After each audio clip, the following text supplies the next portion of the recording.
Hello and welcome back to the channel. Small problem with an outside tap here right behind me where, well, let me show you.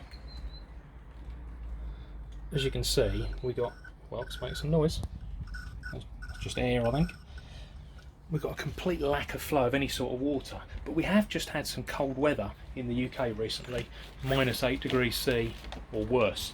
Now, I did cover it in an attempt to try and protect it, but I don't obviously think that's done a good enough job, so let's take a closer look and see if we can fix this. So I do have an isolator just under this sink inside the house, which hopefully will turn. Yeah, that's working well. I'm just going to do another check. It's always good to be sure that nothing's coming out, which it's still not, just in case the isolator was the wrong way round. Don't think it is, but always good to be sure. Now let's just try and undo this nut.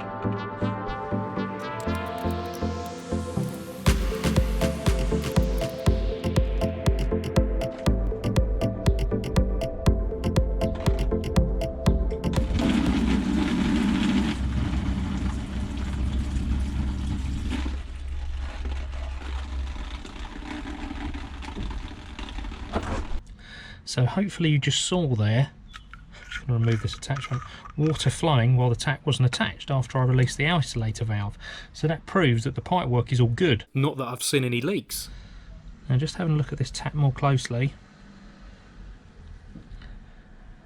I'm sure this is supposed to be a flap. Let me just bring you in. There's absolutely no movement here whatsoever. Now there is, see if there's some sort of blockage or if it's just some sort of damage due to the cold weather. Let's just open this up and see if we can see behind it. If I can get the adjustables in the right place. There we go. Oh, don't lose that. Okay, well, I'll try and show you and I'll have a look myself. I can't see anything in there. Certainly in terms of the actual movement of the tap, it actually appears, it feels at least, to be fine. So I don't even think the water is actually getting to the main plunger for the tap. Now fortunately, I actually have another tap. And looking at this, let me take this attachment off again, don't need that. All looks pretty damn similar. It's always a good thing just to make sure. Okay. But when we look at the back here, hopefully you can see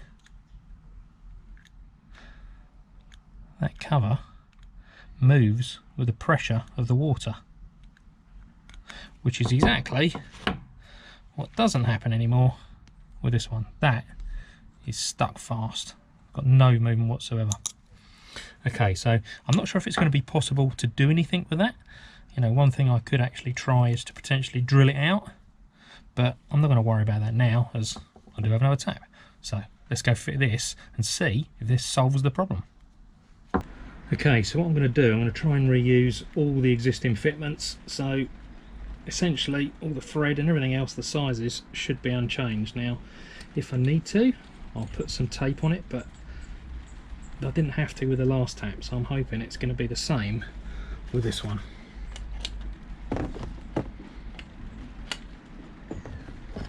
Alright, that's on. Right, let's go and release. Actually, before we go and release the isolator, let's just make sure the tap's done up. Okay, so the isolator's now released. Let's give it a go. Gotta let the water. There we go. So with that now replaced, I can now get on with the original job, which is to wash my bike. Anyway, thanks very much for joining me. Please like, subscribe and share, and I'll see you again soon with some more videos back on the channel.